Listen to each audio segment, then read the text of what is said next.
State of Hawaii Land Use Commission. The first item on the agenda is an action meeting on docket number DR 12-46, James Spencer, and Pamela B. Spencer, Hawaii, to approve the form of the order in this matter. On May 3, 2012, the Commission met in Honolulu, Hawaii, and voted to grant DR 12-46 James Spencer and Pamela B. Spencer's petition for a declaratory order providing that the operation of a pet boarding kennel is a permissible use on certain land in the agricultural district.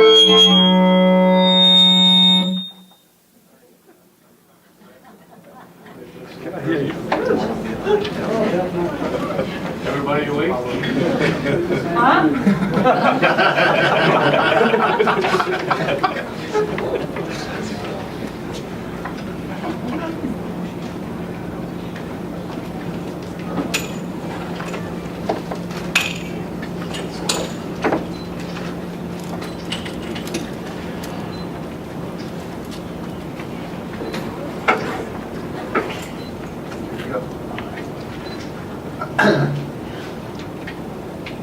For an order providing that the operation of a pet boarding kennel is a permissible use on certain land in the agricultural district identified as tax map key 9-2-25047, Kahuku, Hawaii.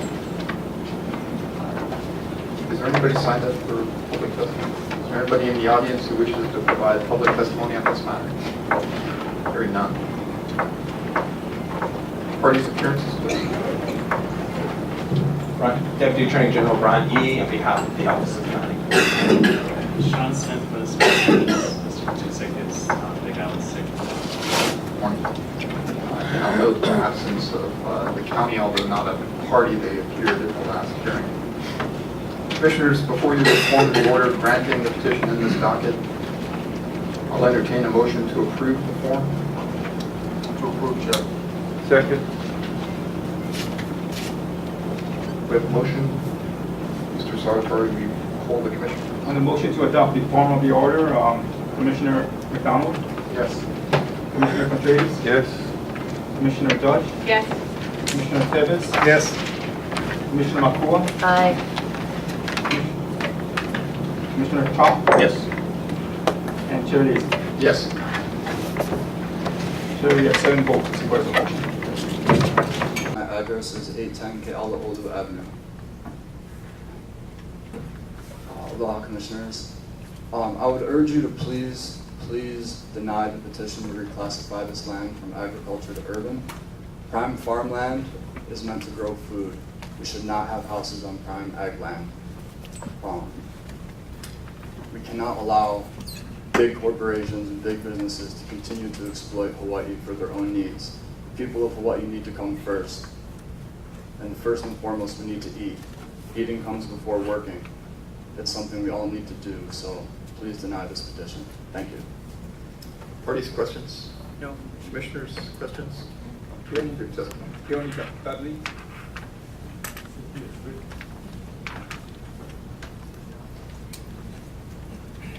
Morning, Dr. Dudley.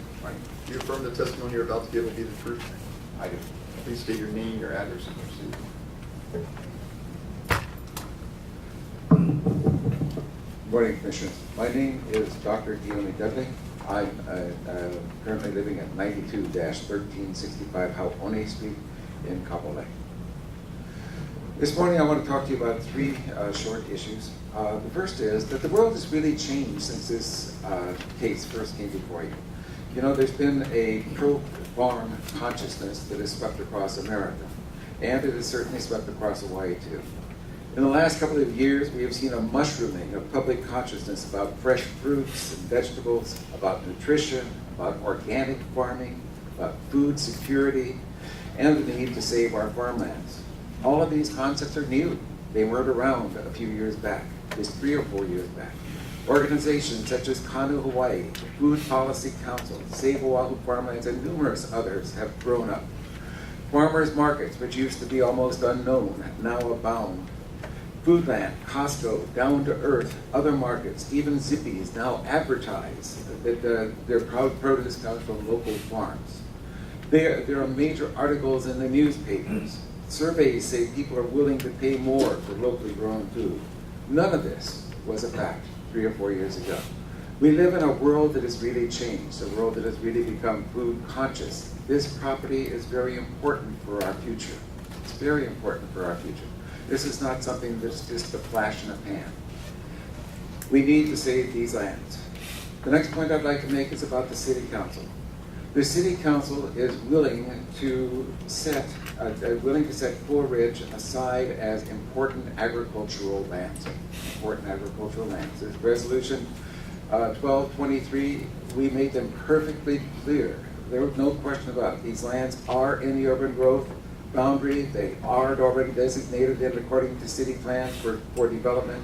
But the City Council voted to set that aside and wait for you folks to make a decision so that if you decide to keep it in farmland, they can make it important agricultural lands. They will designate it. I don't say they will, but I firmly believe they will. Okay, the last point I want to make is why is this project not needed? And it's not needed because we already have enough housing. When you go back over at Bob Stanfield's written documentation, he says that we need 1,800 houses a year for Eva and Central.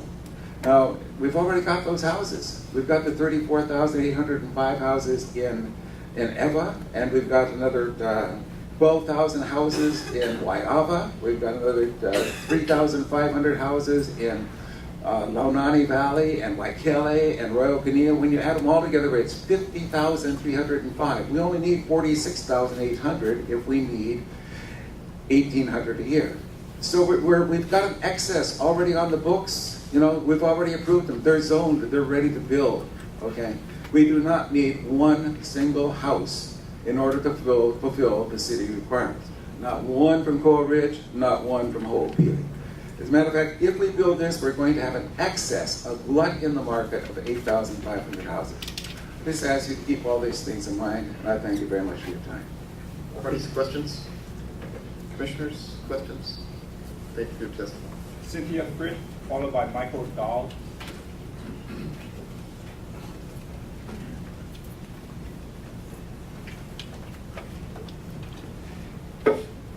Morning. Good morning. Do you affirm the testimony you're about to give will be the truth? I do. Please state your name, your address, and proceed. My name is Cynthia Frith, and I live at 42128 Ko'oku Place in Kailua, 96734. I just have 2 points that I want to make very briefly. The first one is the terrible congestion that occurs on H1. And it also occurs very dramatically on the merge of H1 and H2. If this particular development is allowed to go forth, you will be producing approximately 5,000 homes, each one probably having at least one car. So I'm just going to limit this to that kind of ratio. Putting 5,000 more cars on the road at that H2, H1 merge will produce an even worse choker than you have today. It doesn't matter what you do to try and ameliorate that problem at that merge by adding more lanes or doing some other procedure. You will have a terrible choking problem at the merge of H1 and H2. Our traffic problems, as Panis Prevodoris explained when he testified, go much farther than that. They start all the way in the city and in the county with traffic lights that are not properly synchronized. We need underpasses in certain areas of the city to make traffic flow much more conveniently.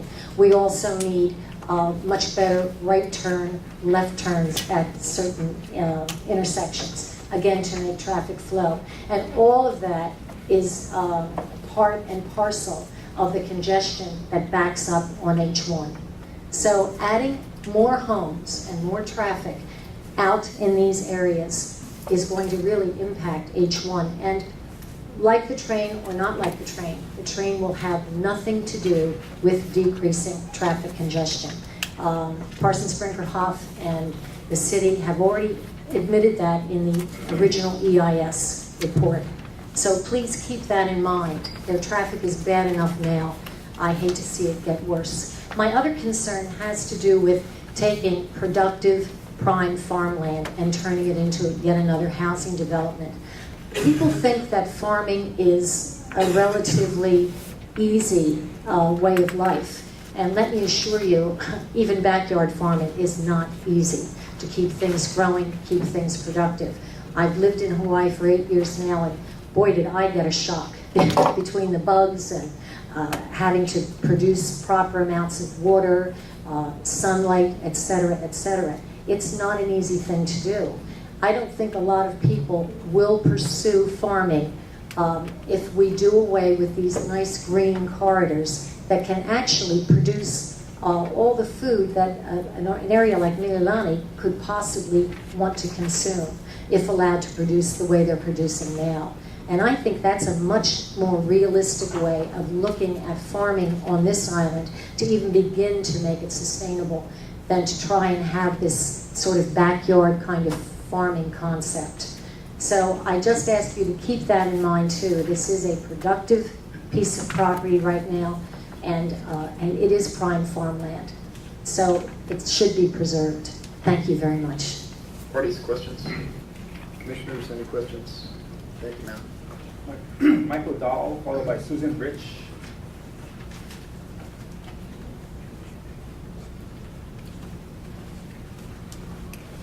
Do you affirm the testimony you're about to give will be the truth? Yes. Please state your name, your address, and proceed. My name is Michael Dow, 94 500 GE Cam Highway, Waipahu, Hawaii. Good morning, Land Use Commissioners. Koa Ridge, sugar-coated, baby. About 1988, when Castle and Cooke were trying to get approval for Mililani Malka, they promised to leave Koa Ridge a 20-year green belt so that urban sprawl would not connect from Waipio Gentry to Mililani. Why 20 years? Yes, they knew Mililani Malka would be built out and everyone would forget about the 20-year green belt. Koa Ridge, sugar-coated, baby. Then we have Tom, the Costco store manager, testifying at the LUC hearings that his store sales were down 20% and that they needed Koa Ridge. About 3 months later, while on my morning walks, I saw Tom on a break in front of Costco Waipio, and I said, "Hi, how's Koa Ridge doing?" He said, "I don't know." I said, "Well, you testified at the land use hearings about Koa Ridge." He says, "I don't know anything about Koa Ridge. Castle and Cooke asked me to testify." Koa Ridge, sugar-coated, baby. Land use and lures. Major developers have some type of lures to start their project. Waiwa General needs Koa Ridge. Why? They are settled in a beautiful location in the middle of Wahiawa.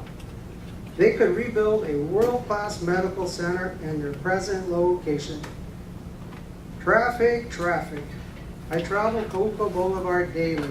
What a mess. The developer wants to put 2 turning lanes from Kauka Boulevard northbound onto Cam Highway, where there's a 4-lane highway merging into 2 lanes. Now you're going to have 2 turning lanes coming out in the middle of that. Then go a few hundred feet down, and you're going to have a right turn intersection turning in. That might help, but the right turn out isn't going to help. And the bottleneck right there. And then it goes down an 8-degree slope into Kipapa Gulch. Yep, sounds like a nice bottleneck just before I get home. Also, the State Department of Transportation has put a 16-ton limit on the Kipapa Gulch Bridge. The Honolulu Fire Department has restricted all fire trucks from using the bridge. I had to laugh when the Land Use Commissioner asked, "Why would you close the right turn in and out intersection when the Pineapple interchange is completed? They're at different ends of the project." It makes no sense. To sum it up, traffic around the whole project makes no sense. Koa Ridge, sugar-coated, baby. Koa Ridge will be built over a polluted water aquifer that could cause cancer in humans. The water needs to be filtered, which is going to cost millions of dollars. Who's going to pay for this? Down to important agriculture lands. Don't worry, there's 180,000 unused acres of land in Hawaii. Where? You know, it's all private property, has to be leased or bought. Agriculture land on Oahu is for sale.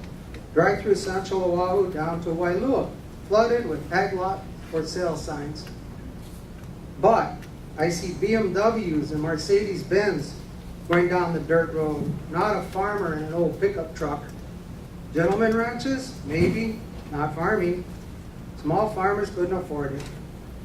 You also need irrigation water, irrigation supplies, pumps, reservoirs, elects.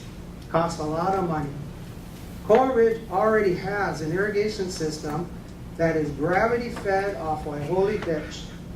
No pumps, no reservoir. The present farmers use a former pineapple irrigation system. Just doesn't get any better than this. In closing, I can safely say that 99% of the residents of Hawaii do not know where the Land Use Commission is or how it works. I come to these meetings and I don't know how it works. It appears that the Land Use Commission has never disapproved a major urban development to save important agriculture lands on Oahu. Thank you. Parties, questions? Commissioners, any questions? Thank you for your testimony, sir. Susan Rich, followed by Gary Roper.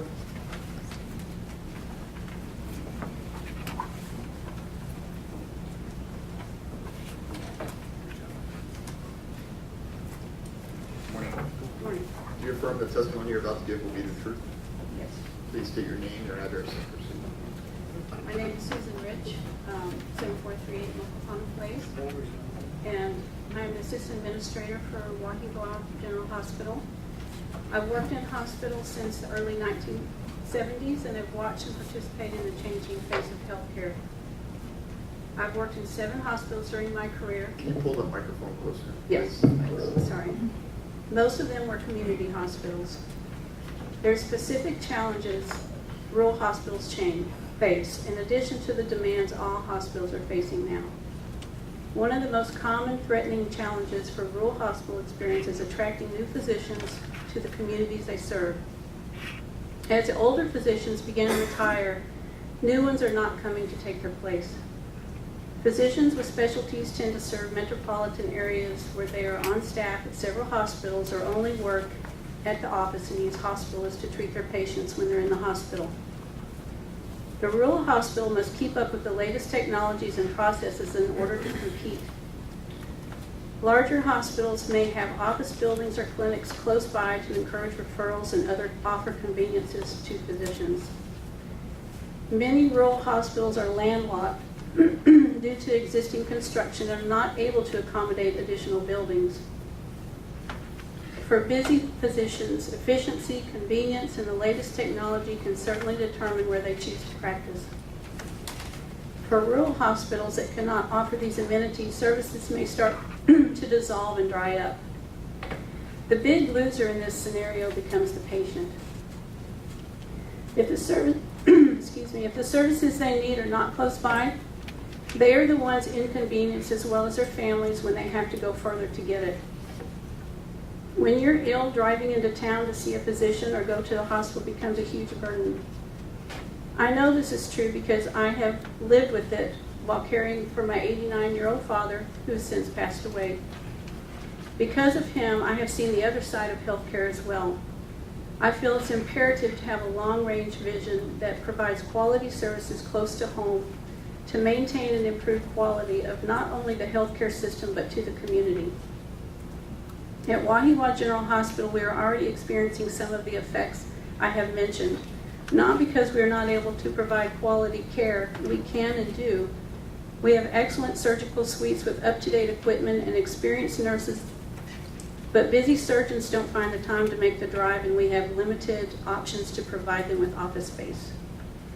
The revenue derived from surgical services is where many hospitals make enough money to invest in future technologies. So even though Wahiawa General Hospital can and does provide quality care and services, a new hospital that is designed for today's healthcare needs can draw physicians and services back to the local community, thereby improving the health of the community, and also offers employment opportunities to people in the community. Thank you. Parties, questions? Commissioners, any questions? Thank you for your testimony. Gary Roper, followed by Pearl Johnson.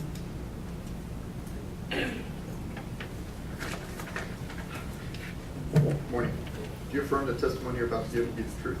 I do. Please state your name, your address, and proceed. My name's Gary Ropert. I live in 66-332 Pekai Street in Haleiwa.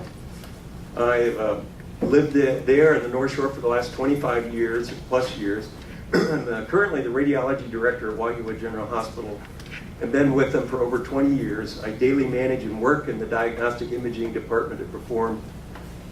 We really perform high-quality, state-of-the-art imaging here to emergency room patients, outpatients, inpatients, and we serve the Central and North Shore communities there. We've always had the state-of-the-art imaging equipment like a 64-slice CT scanner, 3D and 4D ultrasound, digital breast mammography, nuclear medicine, as well as all forms of X-ray imaging. But in order to support something like a robust, high-quality diagnostic imaging department in a hospital, there has to be a minimum level of use by the community and the patients and a community of doctors. As far back as 1994, when I was even at the hospital, I remember the hospital recognizing even then that in order to serve a changing community and physician demographics, a closer location to those changing demographics was needed for the hospital to thrive. As Central Oahu community grew towards Mililani and Wai, patients and physicians began using Wahiawa General Hospital less and less. And as a result, it's been very difficult to recruit physicians to the Mililani area. As physicians retire there, very few are willing to now come out, even take over the practices. The practices just dry up and die. All the specialist physicians that I know of, none will drive out much further past a Koa Ridge corridor. It just, many of them work at Polimomi, or some will come from Queens, and they're going, boy, just that extra little bit to drive into Wahiawa, it's not worth it. And the impact is that we no longer have physician, especially physician services there. For me, I believe the Castle Cooke Ridge project is critically needed to Wahiawa General Hospital and the communities out there to be able to develop a medical complex that's going to serve the future communities of Mililani, Waipio, Wahiawa, and other Central Oahu areas. And I believe that from what I understand of the development, it could be developed without the impacts that we've heard against this project. And I therefore would ask the Land Use Commission to approve the Koa Ridge development project. Parties, questions? Commissioners, questions? Thank you for your testimony. Pearl Johnson. Good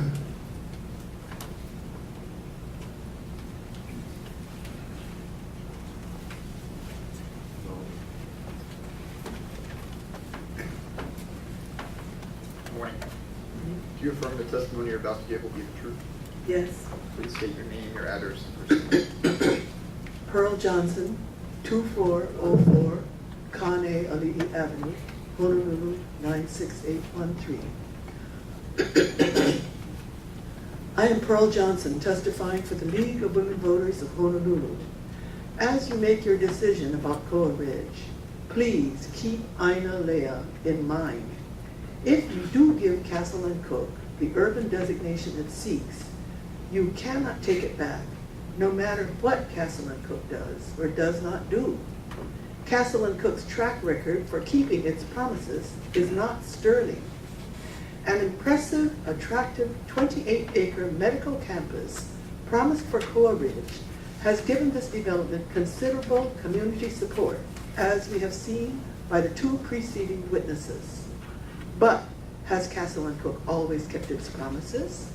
The 150-acre retirement community Castle and Cooke planned for Mililani Labanka has been greatly downsized into Ala Loa, 300-unit townhouse condos for seniors, plus plaza at Mililani, a 72-unit assisted living complex. The already intolerable H1-H2 merge would be greatly exacerbated by the thousands of cars Koa Ridge would pour into it if you let them. Mitigation measures proposed by Castle and Cooke are costly and unlikely to be implemented. Koa Ridge land is mostly prime agricultural land outside the dedicated growth area of Ewa and the second city of Kapolei. 76% of the land is classified as prime agricultural land, and 20% is unique agricultural land. Further destruction of healthy farmland jeopardizes opportunity for diversified agriculture, economic expansion in agriculture, and self-sufficiency. Koa Ridge agricultural lands are especially valuable because of their proximity to markets, the harbor, and the airport. Furthermore, developing on agricultural land increases the speculative value of other agricultural lands around the state, making farming less economically feasible. Water is another concern. The aquifer that this project will draw from, Waipahu, Waiawa, part of the Pearl Harbor system, is nearing its sustainable yield. The Board of Water Supply has raised serious concerns, not only about the current water availability, but also about the impacts of paving over an important aquifer recharge area.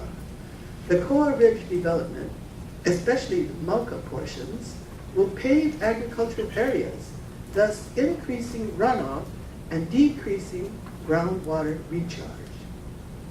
Please protect the future of our beautiful state and reject this petition. Thank you. Parties, questions? Commissioners, questions? Thank you for your testimony now. Is there anybody in the audience who would like to provide public testimony on this document? Hearing none. Mr. Matsubar, are you prepared to proceed? Yes, I am, Mr. Chairman. Before you do that, please go ahead. Members of the Commission, good morning. Koa Ridge, Makai, and Castle Cooke, Waiawa represents Castle Cooke's goal to create a planned residential community in Central Oahu that would provide heated homes for Hawaii residents and access to a medical facility that would address needed community medical concerns. In terms of the residential uses, Koa Ridge, Makai is planned to have 3,500 units, Castle Cooke, Waiawa, 1,500 units. The planned residential units are targeted at helping address the projected 30,000 residential shortfall projected by 2030 for Oahu, and the 6,500 shortfall projected for Central Oahu alone. The passage of time has established that Central Oahu continues to be a pleasant residential location attractive to local residents. The upland climate and the relative proximity to the island's main employment centers make it attractive. Castle Cooke's record in developing the Mililani and Mililani Mauka community confirms the continuing demand in this area by our residents and provides this commission with a history of commitment and the fulfillment of that commitment. In this particular case, Castle Cooke's record has been, as soon as entitlement has been received, is proceeded with the actual construction of the homes. And although they may be other entitled properties, the question is whether or not and when they will be built. Castle Cooke is committed to proceeding as soon as the entitlements are secured. The medical complex that is being proposed by Wahiawa Hospital Association on 28 acres of land will provide comprehensive primary and secondary care medical services for Central Oahu and North Shore residents.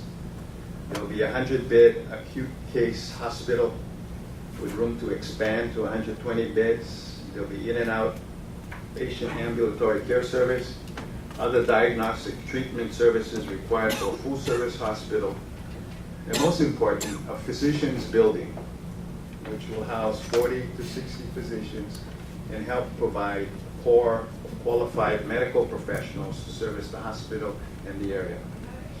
A skilled nursing facility with 100 to 150 beds is also planned. These needed services will be available in a strategic location accessible by major transportation corridors. There are other economic benefits attendant to this project.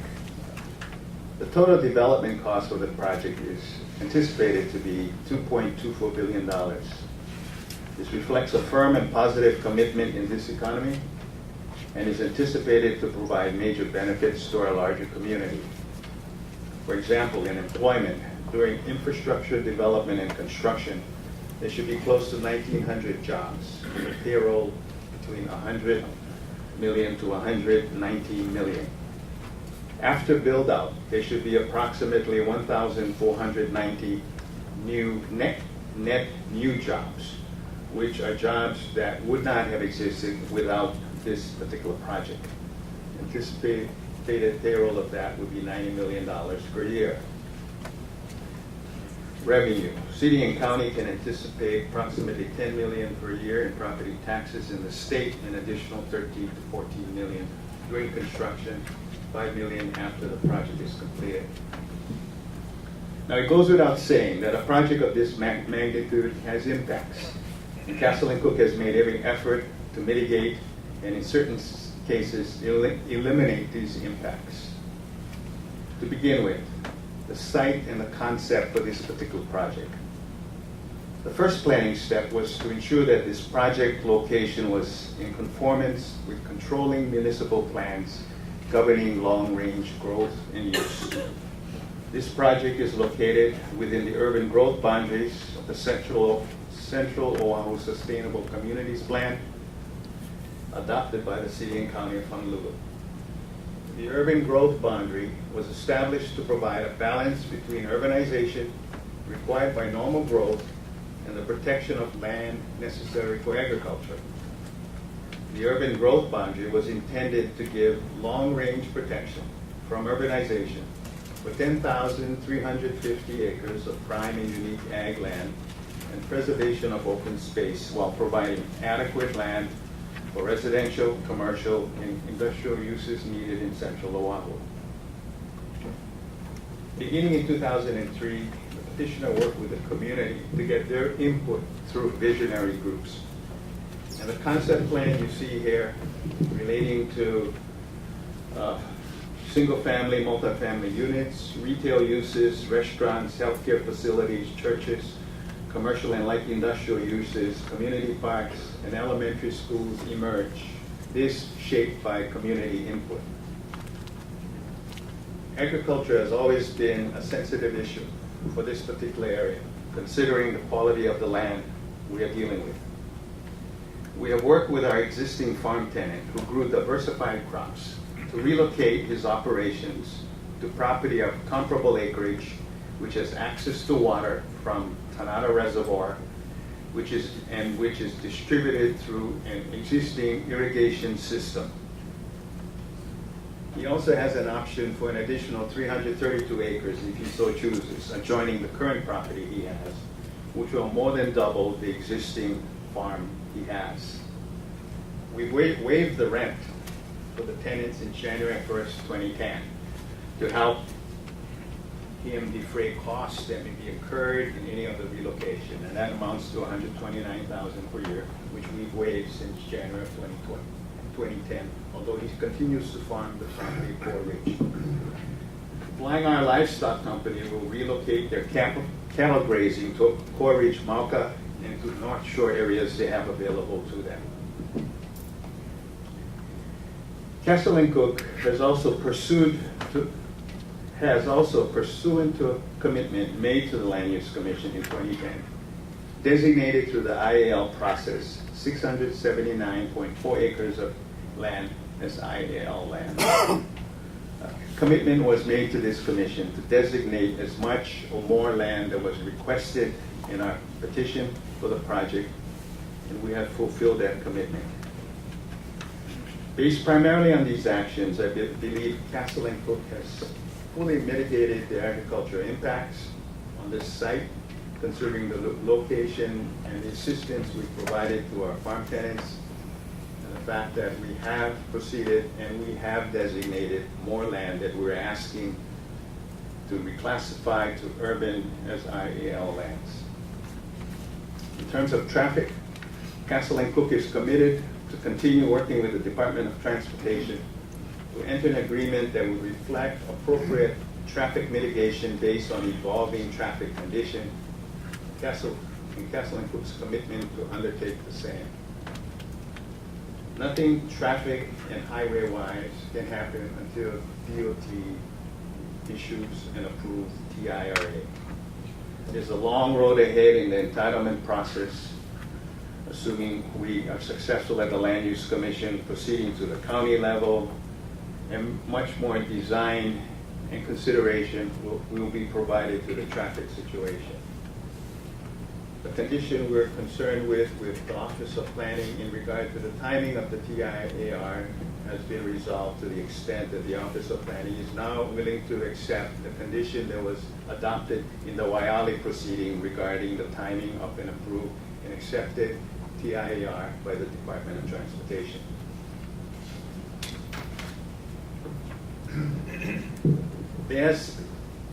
Let me focus a little bit on some of the arguments relating to IL, land, and the Constitution. Intervener, he has argued that Article 11, Section 3 of the Hawaii State Constitution prohibits the Land Use Commission from reclassifying subject property. A closer look at this article provides a different picture. The sentence the intervener is relying on says, the state shall conserve and protect agricultural land, promote diversified agriculture, increase agricultural self-sufficiency, and assure the availability of agricultural suitable lands. The next sentence says, the legislature shall provide standards and criteria to accomplish the foregoing. It is clear that the constitutional mandate is directed to the legislature to come up with the standards and criteria, not the Land Use Commission. This constitutional amendment was enacted in 1978. 30 years later, the legislature enacted the IAL law. It became effective in 2008 when benefits and credits were attached to the criteria of what becomes IAL land that was promulgated in 2005. So in 2008, 30 years after the constitutional provision was enacted, the law came into effect. The length of time it took to promulgate that statute, I believe, indicates the difficulty in coming up with a statute that would accommodate the interests and concerns of the various stakeholders that would be seriously affected by this law. And during that 30-year period, this was what was hammered out. Now, under the IAL law, the Land Use Commission is designated as the agency to consider the petitions to designate IAL land. You have no authority to go out and initiate any petitions for IAL lands. Your responsibility is to consider petitions filed either by private landowners or by the county. Those are the two procedures the law provides for you to consider IAL petitions. The county does it through a process whereby they will do maps of lands within their county. They'll present it to the commission for the commission's consideration. But what is of importance to the statute passed by the legislature that we call the IAL statute clearly provides that the county maps will not include lands that have been designated through the state land use zoning or county planning process or for urban use by the state or county. And this is Hawaii Revised Statutes 205-47A, which is part of the IAL law enacted by the legislature. So it is clear that land within the urban growth boundary that is part of the city's long-range planning will not be utilized, or should not be utilized by the county in determining IAL lands in their mapping. The other process of designating IAL lands, like I indicated, would be through petitions filed by individual landowners. I mean, you should note that since the law was passed in 2008, 5 petitions have been filed with you. And during that time period, you have processed all 5 petitions expeditiously pursuant to that declaratory ruling procedure that's included within the law, so that all these actions take place in 90 days. And in effect, on all the petitions filed with you, you have designated 89,859 acres as IAL land on Hawaii, Maui, Big Island, and our IAL designation on Oahu. On those 4 islands, you have designated close to 90,000 IAL lands. So if anything else, you've made a tremendous step toward fulfilling the statutory intent and purpose of the constitutional amendment and the law that was enacted that gives you the authority to proceed. You've proceeded expeditiously in all these areas, no questions. You have also been mindful that as a commission member, you serve on a commission that was created by statute. And your duties and responsibilities are clearly spelled out by statute. There's the IAL statute which requires you to focus on the qualities of land that are suitable for IAL designation, which you've done in the IAL petitions. There's also proceedings relating to district boundary amendments, of which this is one. When you're dealing with district boundary amendments, your focus is broader. Your responsibility under the statute that you were, for the commission you are appointed to sit on, is much broader, and therefore a balancing is required. You're not just looking at ag qualities of IA land. You're doing a district boundary amendment. Under the statute, there's numerous things you need to consider.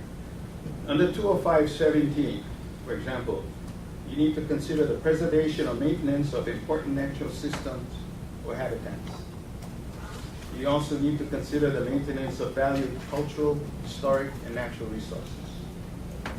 You need to consider the maintenance of other natural resources relevant to Hawaii's economy, including agricultural resources. You also need to consider the commitment of state funds and resources. You need to consider the provision of employment opportunities and economic development, and also the provision of housing opportunities for all income groups, particularly low, moderate, and graduate groups. So all of these elements are things that are before you on a district boundary amendment that you need to consider. Ag is one of the issues, along with other issues you need to look at and balance and come to a decision on. Your decisions have always strived to achieve a balance by the required numerous criteria you're required to consider. I think it's the responsibility of the petitioners to present you a case that addresses these criteria that you are required to look at and examine before you make a decision. I believe we've done it in all areas that are relevant to the criteria you need to consider. And I think we've taken the necessary steps to mitigate what's required to mitigate. We believe the project we're presenting to you meets these objectives, goals, and criteria. And we ask for your support in approving this petition. Thank you. Thank you. Mr. Kidoka?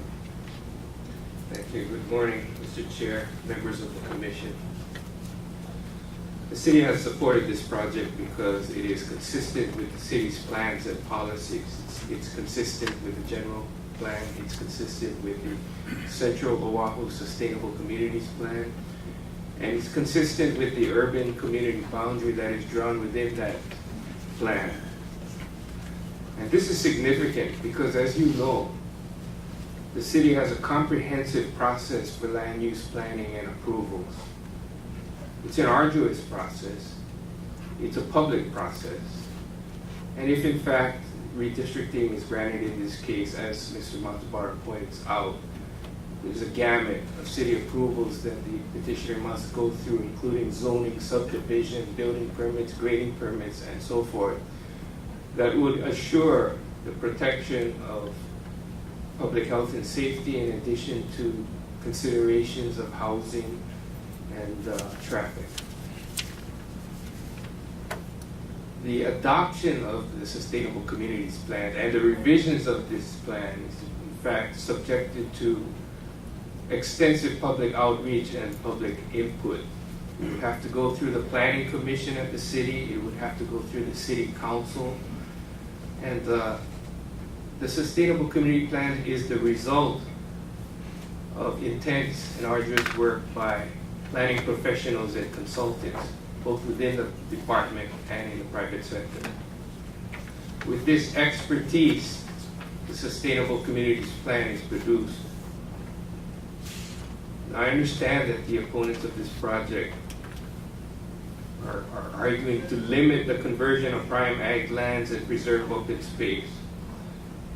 But to paraphrase the description of the urban community boundary in the Central Oahu Sustainable Communities Plan, It says that the urban community boundary for Central Oahu was drawn to give long-range protection from urbanization of prime and unique agricultural lands and for preservation of open space while providing adequate land for residential, commercial, and industrial uses needed in Central Oahu for the foreseeable future.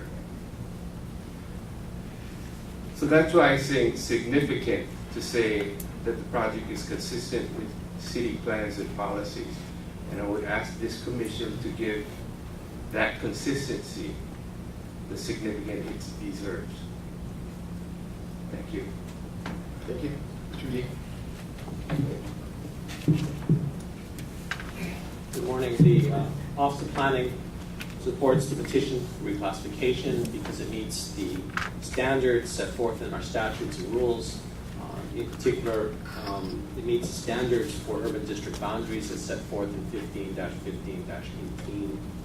We know it's approximately located to centers of trading and employment, has infrastructure and basic public services available. It has satisfactory topography and drainage. It is reasonably free from natural hazards. It is contiguous from existing urban areas, and it is within the urban community boundary established by the city and county of Honolulu. As boring as this list may be, it is the list by which we review and determine petitions for reclassification, and this petition does meet all of those standards. I want to separate my discussion today between the Office of Planning's concerns regarding the petitioner's proposed decision and order from the Office of Planning's concerns regarding the intervener's proposed decision and order. With respect to the petitioner's proposed D&O, the briefing has all been about narrowing the issues. Petitioner submitted 122 pages. We submitted comments and objections of 10 pages. They gave back 6 pages of a reply, so hopefully I can reduce those issues even further. I know we were going to talk about larger themes and issues today, and my discussion on the petitioners will tend to be a bit mundane about the findings of fact, but at some point a decision order has to be drafted, and we wanted an opportunity to give our comments and particulars of what we think you may be accepting. There are 4 particular issues. The first is regarding finding of fact 87, regarding the number of acres needed for self-sufficiency in fresh fruits and vegetables. The petitioner gave you a finding of fact saying 25,000 acres is all that's needed for self-sufficiency in fresh fruits and vegetables. We added a clause in there that says Bruce Plash testified that 25,000 acres was necessary. Petitioner disagreed, saying there's no evidence to the contrary. From the Office of Planning's perspective, we don't think this finding is necessary for the reclassification.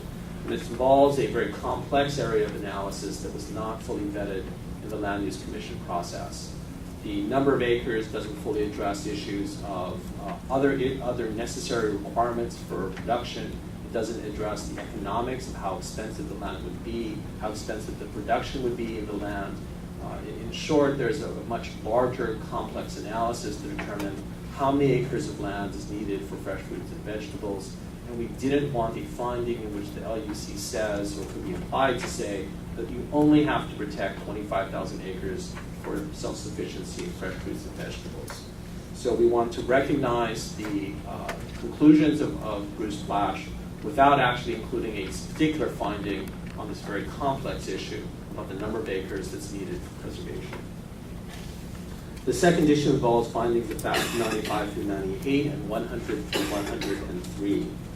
This describes the process by which the Land Use Commission went through in designating important agricultural land in one of the prior dockets. Finding of fact 95 through 98 describes the procedural process. Findings of fact 100 through 103 describes the lands. We do not disagree with the accuracy of the facts. We simply believe that the only important finding was the fact that Castle Cooke did designate certain lands as IAL for this commission. But after reviewing their arguments, OP has no objection to including findings of fact 100 through 103. And although we still think the completely procedural discussion and findings of fact 95 through 98 are unnecessary, we're happy to defer to the LUC's judgment on this. Finding of fact 106A relates to the basis of the Department of Agriculture's lack of objection to the petition for reclassification. OP proposed a new paragraph setting forth the necessary representations and commitments which the Department of Agriculture found necessary in order for them to conclude that they had no objection to this petition. Petitioner reads this paragraph as saying that petitioner has not yet performed these representations and commitments. We think this is a misreading of the paragraph. The whole purpose of the paragraph is simply to set forth that there were necessary conditions, necessary elements that had to be met before the Department of Agriculture could conclude that it had no objections to the petition. Because it's based upon an assumption of compliance with representations and commitments, it's stated in the future tense. It's not to be read, we think, as a finding that it hasn't been done. It's simply, it is simply a statement of these things have to be done in order for DOA to conclude that it had no objection.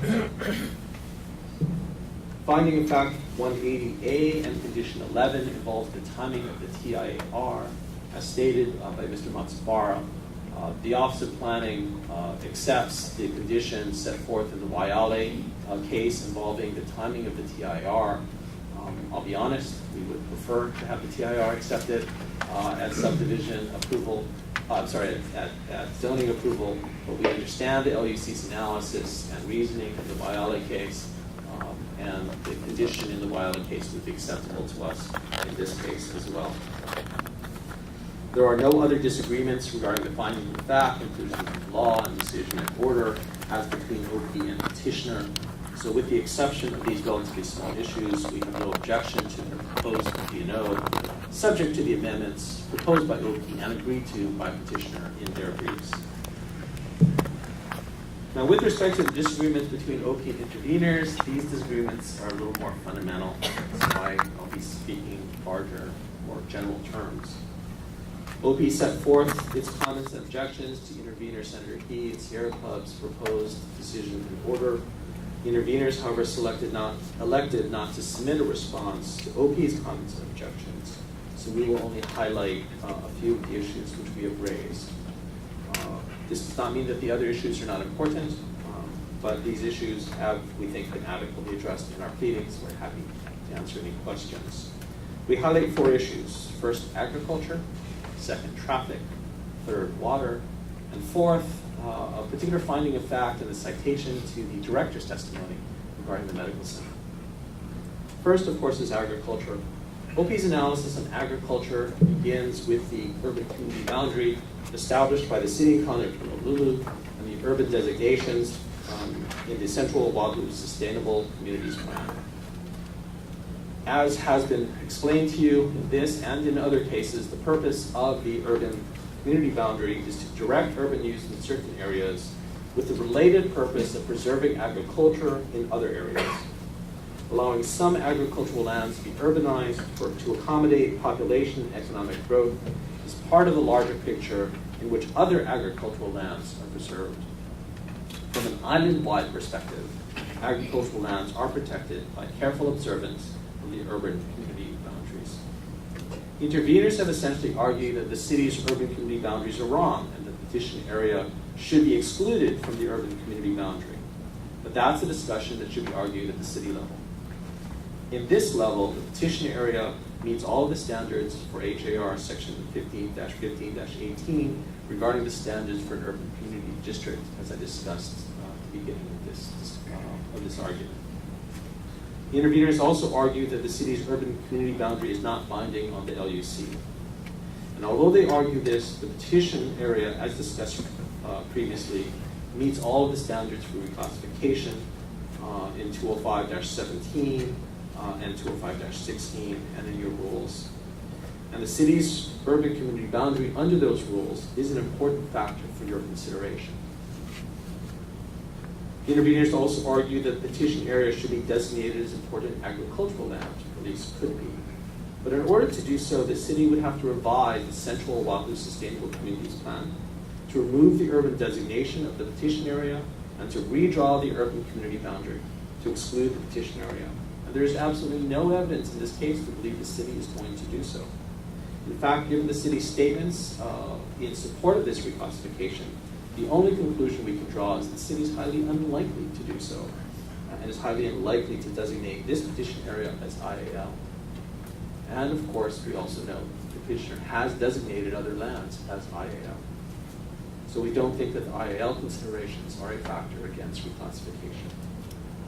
Now, this does not mean that agricultural lands are unimportant. But in this case, the petitioner found suitable replacement lands for its existing agricultural tenants.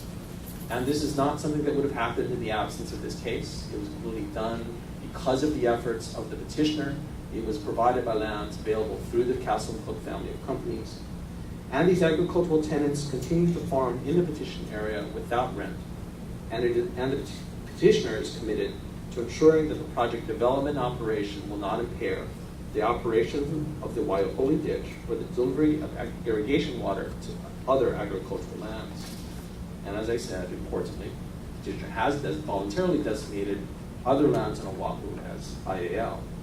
So agriculture is not a basis for denial in this case. The second issue, of course, involves traffic. The petitioner will mitigate the traffic impact from the project to the satisfaction of the Department of Transportation, as substantiated by an updated and accepted traffic impact analysis and MOA. The petitioner cannot be expected to mitigate traffic impact from other projects. And although the final TIR has not yet been accepted, the Department of Transportation's testimony indicates there should be no basis of worry that a TIR will not be done. And as you know, in all other cases before you, we have never required a TIR to be completed prior to the conclusion of the LUC case.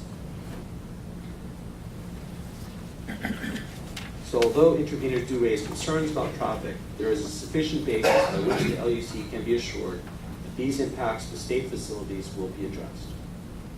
Third is water. Potable water is always an important issue in land use cases. The Office of Planning's analysis has asked whether there is sufficient resource and whether the amount of water used can be reasonably minimized. The Commission on Water Resource Management has ultimate authority over water permits. They do a detailed, in-depth numerical analysis for each water permit. The LUC is not expected to duplicate the work of the Commission on Water Resource Management. The LUC looks more generally at the needs of the project and the availability of the resource in general. And in this case, based upon the record of the case, there appears to be enough water for the project. For the analysis at the LUC level, there is a sufficient resource. Interveners do cite to a variety of generalized concerns about the availability of water on Oahu and the state, but the LUC cannot deal with speculative concerns. It must base its decision upon the evidence before it. Interveners' concerns perhaps raise legitimate arguments for minimizing the amount of potable water use as a logical and precautionary step, but they do not rise to the level of demonstrating that there is an insufficient resource. The LUC should look at whether a development can reasonably minimize the amount of potable water used. And this is not necessarily part of this Commission of Water Resource Management review, so it does reasonably and appropriately fall to planning agencies to review proposed water reduction measures. In this case, as in all others, the Office of Planning has asked for a sustainability plan and an explanation of what mitigation measures will be used to reduce the need for potable water. In this case, petitioner's sustainability plan has a strategy for a reduction of potable water use by 20% for parks, landscaped areas, and commercial buildings, and to reduce potable water use in residential buildings by 20% over newer homes and 40% over older homes. Petitioner is also committed to incorporate green infrastructure or use of R1 recycled water where feasible to reduce potable water demand, and has committed to lead core and shell for the commercial buildings. Petitioner has identified and made commitments for minimizing natural resource use in this case. Finally, the medical center. Although this is a fairly small issue, because of the possibility that you might incorporate portions of anyone's findings of fact, and because in particular it cites to the Office of Planning's testimony, we want to just spend a minute on this as well. Finding of fact 55 and 56 of the intervener's proposed decision and order cites to the testimony of the Director of Office of Planning to state that it has not been determined whether Waihewa Hospital could obtain a certificate of need, and that the recent closure of the hospital in Ewa has not been taken into account in considering whether Waihoa Hospital will be built. We think this misstates the director's testimony. This is simply an analysis that the Office of Planning has not done. And so when asked, the director of the Office of Planning simply had no information to provide. It is not analysis that is required to be done by OP or should be reasonably expected of OP. Consequently, the director's testimony should not be used either for or against whether or not Waihoa Hospital is likely or not likely to be relocated to the petition area. And we object to the citation of the director's testimony. More importantly, the Office of Planning, as I said, believes that this meets all of the standards and criteria. We don't believe there is any basis for denial raised by interveners. For these reasons, we respectfully request that the petition for reclassification be granted. Thank you. Thank you. Before we move on to interveners, let's take a 10-minute break. Thank you, Mr. Chair. Neighborhood Board number 25 is the first board and the largest board on Oahu. We've taken positions to present testimony in just about every major land use decision in Central Oahu. Most of our positions on land use are unanimous, as reflected in our exhibits. Most of our recommendations, advice, and suggestions are ignored by governmental agencies. What we face with respect to future development in Central Oahu is as follows: more development and loss of prime agricultural land and open space, more traffic and ever-increasing commuter times, inadequate resources to address or mitigate development impacts, and little or no response on the part of the institutional safety net. By institutional safety net, we mean state planners, county planners, and state and federal transportation planners. Of this list, traffic congestion is the greatest impact experienced by all people living in Central Oahu. Our community beliefs in this regard are: the proposed unconditional addition of some 20,000 housing units in Central Oahu is not only unreasonable, but also a threat to the lifestyle and quality of life of all area residents. Additional developments in Central Oahu can and should be allowed, providing that appropriate regional transportation and educational infrastructure are available.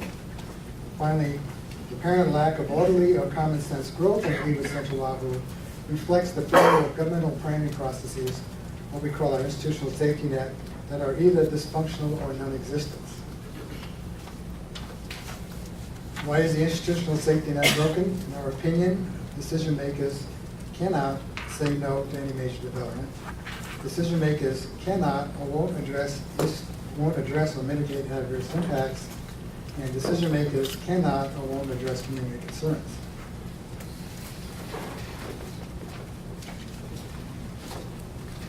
Looking at state comprehensive planning, the problem there is that the state regulates land use that does not plan regularly to share smart growth, either regionally or on a statewide basis. The state does not assess cumulative impacts of proposed developments and share the results with decision makers. The state, in implementing the land use law, consistently fails to attach appropriate and meaningful conditions when permitting development to occur. And lastly, Department of Education, Department of Transportation perpetually lack financial and/or staff resources to provide necessary educational and transportation infrastructure in a timely manner to support new development. With respect to county planning it doesn't seem to be a high priority of county government. For example, a sustainable communities plan for Central Oahu was done 9 years ago. The other development plan was done 15 years ago. It's supposed to be revised every 5 years, none has.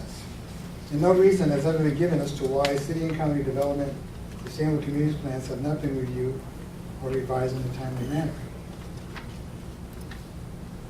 Why is the county planning system broken? The county's initial urban growth boundary was to direct future growth to Kapolei and the secondary urban center. This is the town of Kapolei and the area behind it going to the ocean. With future development allowed in Central Oahu only to the extent of relieving pressure on the second city. Okay, at that time, we were considered an urban fringe area. In point of fact, county planning growth policy is omnidirectional, what we call legal sprawl. It virtually allows development anywhere in central Leeward Oahu to the extent that the county development plans now allow for more growth in Central Oahu than ever. How did this happen? First thing the county did, they amended the general plan policy in 1989 to, quote, encourage growth in the secondary urban center of Kapolei and in the urban fringe areas of Ewa and Central Oahu to meet housing needs not available in the primary urban center. As a result, Central Oahu became a de facto de jure secondary urban center, although it continues to be erroneously referenced as an urban fringe as opposed to a secondary development area. It continues to be mislabeled as a sustainable communities plan as opposed to a development plan.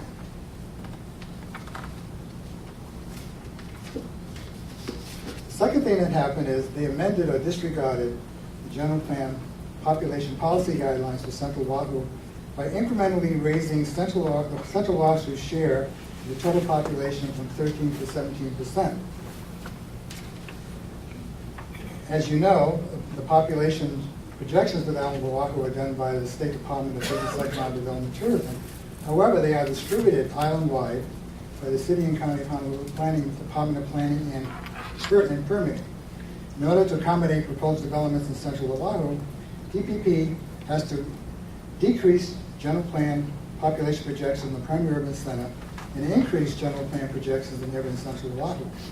As a result, the Central Oahu urban fringe area ends up with more population than the other development plan area. Our conclusion regarding the county general plan is that it accommodates growth rather than controls or manages such growth. Well, what about the several development plans? Don't they control or manage growth? And the answer is yes, they do in theory.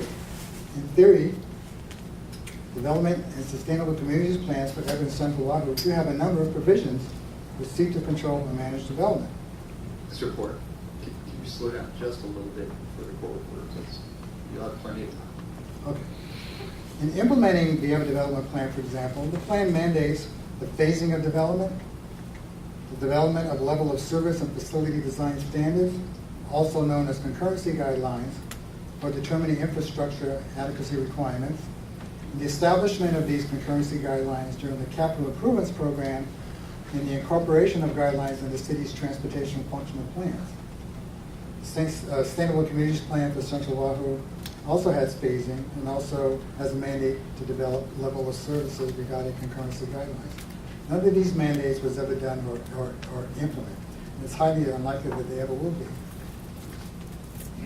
Our conclusions regarding the county planning zoning system is that, one, county land use planning is not a high priority of county government. Two, the general plan allows for more development in Central Oahu than the secondary urban center. Three, the urban growth boundaries for Central Oahu and Ewa are based primarily on developer proposals rather than the ability of the region to sustain such development. Four, 5-year review deadlines, facility design standards, and the levels of service requirements and development of sustainable communities plans are ignored. And lastly, zoning conditions and unilateral agreements regarding existing developments fail to include concurrency requirements regarding developments themselves in relation to available infrastructure. Okay, what about the State Department of Transportation? Oh.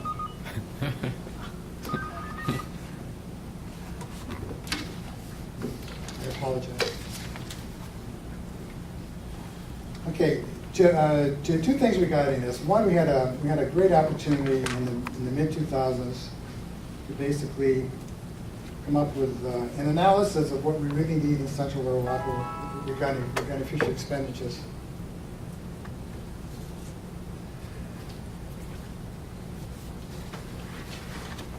So basically, we had asked DOT to conduct this study, and there was a $1 million appropriation which was given to them by the Hawaii State Legislature for that purpose. The study was supposed to look at the nature and extent of the transportation planning problems, issues, and opportunities in Central Oahu. It was supposed to identify and prioritize regional transportation projects that best address the needs and deficiencies in current plans, They're supposed to identify what multimodal solutions are best for Central Oahu and how they connect with other plans and projects. The study would cover the impact of future developments on the carrying capacity of current regional transportation systems, and it would ascertain the full impact that a fixed guideway system would have on Central Oahu travel times. We even recommended that consultants be retained by state DOT, and creation of an advisory group composed of area residents, area developers, and state and county land use and transportation officials to help guide the study.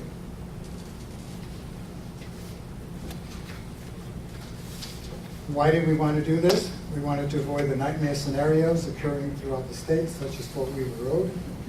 We want to show residents that DOT is proactively addressing critical issues. We wanted to coordinate with major developers while they are still at the table willing to negotiate. And the $1 million appropriation was set to lapse. The State Department of Transportation did indeed let lapse the $1 million appropriation for planning the future of Central Oahu transportation needs.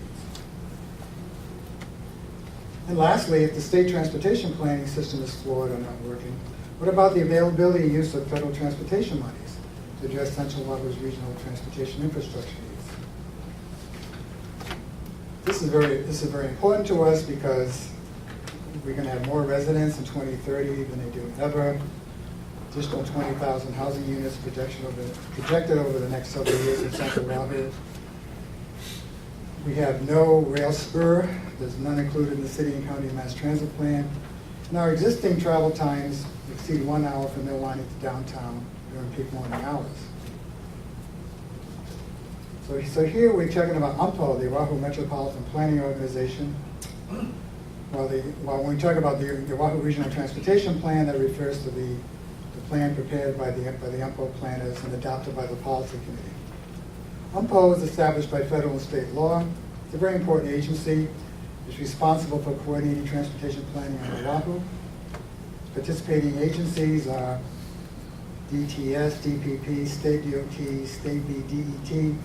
UMPO develops plans and programs to produce an integrated intermodal surface transportation system. Federal funding for transportation projects and programs are channeled through this process. The Oahu Transportation Plan, Regional Transportation Plan, which is updated every 5 years, outlines transportation goals, objectives, and policies for Oahu, as well as identifies specific highway and transit projects designed to improve safety, reduce congestion, and increase mobility for Oahu residents and visitors. We were kind of excited when the Oahu Transportation Plan came out for the year 2030. In addition to the usual interchange projects, they called for a project involving the extension of Poirier Street, which would have gone through the Central Oahu Regional Park. It would add connectivity to the region by allowing people living in Koa Ridge or Central Oahu to go through the park and access each one going out to Kapolei. It also included the Cam Highway widening project. It's an important project, but it's really a safety project. It does not add capacity or connectivity to the region, but it's an important project. And they had two other projects. One was what they call a Central Malka Road and a Waiua secondary access road. Both of these were considered illustrative projects. Illustrative projects are those projects where there's no funding source or it costs too much money and they can't find money for it, so they put it on the plan to make people feel happy about having something to dream about. Although I have to admit, the Central Malka Road project was part of the 2025 plan, but not as an illustrative project. From 2025, we had Central Malka Road, which their planners thought was necessary to accommodate our future growth. And then in 2030, they have that one, now an illustrative project, and the Waiua Secondary Access Road, which is a road going from Mililani, Malka to Waiua as a second access to that particular area. And the last thing the 2030 plan did was talked about increased travel times from Mililani to Ala Moana to exceed 2 hours each way, and this by 2030. Now what happened between 2030 and 2035, when the 2035 plan came out, they said traffic on H2 and Cam Highway would get significantly worse without alternative roadways to provide access to and from the Waiawa Koa Ridge area. And then we looked at what projects they had in addition to the usual interchanges, the only one left was the Camp Highway widening project. Central Market Road, Second Access Road, Eva Road left. So now, based on the last plan that was on 2035, we have no projects other than Camp Highway widening, and we have no rail transit line. But the worst part of that plan was that they talked about travel times. And they had as part of that plan that in 2007, travel times from Mililani to downtown was 45 minutes. Then they said, correctly, 2011 travel times from Mililani to downtown was 60 to 75 minutes. But then they said that 2035, what they call baseline travel times from Mililani to downtown, was from 45 to 60 minutes. So here we went from 60 to 75 to 45 to 60. And then they said, the 2035 projected travel times, that's the difference in savings from Mililani to downtown, and they quote, would be up to 15 minutes, whereas travel times improved by up to 15 minutes for trips traveling to downtown from Central Oahu. This was not only outrageous, but it was not understandable. So our conclusions regarding the 2035 plan is neither logic or internally consistent. It fails to explain why the Eva Road, Central Market Road, Wahiawa Second Access projects recommended in the 2030 plan, all of which add connectivity and increased roadway capacity of the region, were dropped in the 2035 plan. The 2035 plan fails to explain or substantiate how the baseline travel time from Mililani to downtown in 2035 is or can be less than travel time experienced from Central Oahu to downtown in 2011. And finally, the 2035 plan fails to explain or substantiate how a projected travel time from Mililani to downtown is 15 minutes less than the 2035 baseline travel time, especially in view of the lack of a fixed rail line from Mililani to downtown, the addition of some 20,000 additional housing units in Central Oahu by 2035, the lack of any capacity-adding road projects in Central Oahu, and the plan's own analysis which states that traffic will get significantly worse in Central Oahu without alternative roadways. Our community conclusions regarding Hawaii's comprehensive planning safety net are as follows. The state needs to plan more and do better planning. The city and county does not do planning in as much as it only accommodates growth but does not control or manage it. The state federal transportation planners either don't know what planning is or want to engage in it. Finally, your role today is you can vote yes, you can vote no, you can vote yes, but. There are many reasons to vote yes. Castle Cooke's development meets market and affordable housing needs. It's well thought out in design development. It's a proven history of development successes, provides jobs, economic development opportunities, sensitive to agricultural needs and concerns, etc. The list goes on. There are many reasons to vote no. Wrong development in the wrong place at the wrong time. Cumulative impacts cannot possibly be mitigated. Contributes to continuing loss. The development contributes to continuing loss of important ag land, urban sprawl, and inevitable gridlock. There are many reasons to vote yes, but. Yes meaning yes with conditions. Concurrency is the only way to balance poor public planning and the lack of adequate regional, school, and transportation infrastructure with cumulative impacts. Mr. Poirier, could you be slower right now? This last part. Okay. There are many reasons to vote yes, but. For example, yes with conditions. Concurrency is the only way to balance poor public planning and the lack of adequate regional, school, and transportation infrastructure with cumulative impacts. Voting yes will be of little or no benefit to the quality of life of existing residents in Central Oahu. While you are not obliged or obligated as commissioners to solve the obvious defects of state and county planning processes and the lack of regional infrastructure resources, you are obligated, at least morally, not to make things worse. If you vote yes, but, we would like to see the following. A realistic concurrency condition relating to the mitigation of impacts in relation to commuter travel time. Community review prior to finalization of the memorandum of agreement between State DOT and Castle Cooke Homes, Hawaii. A realistic deadline for the construction of the Pineapple Road interchange. And a developer school fund to be used to mitigate interim impacts. Thank you. Thank you. Mr. Sykes? Quite frankly, I don't think there's anything I can add to this discussion that you haven't already heard. by way of the testimony, by way of the briefs that we've submitted, by way of the arguments you've heard today. But I do want to add at least some thoughts. In the first place, as you now know, as we all know, Hawaii has the worst traffic problems in the country.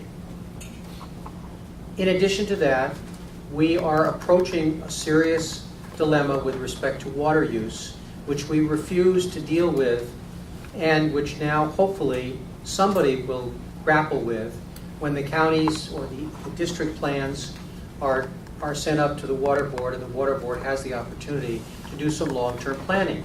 But we know we have finite supply of water. And with respect to agriculture, we all know that we now only produce a very small percentage of what we need to feed people in Hawaii. That's a fact.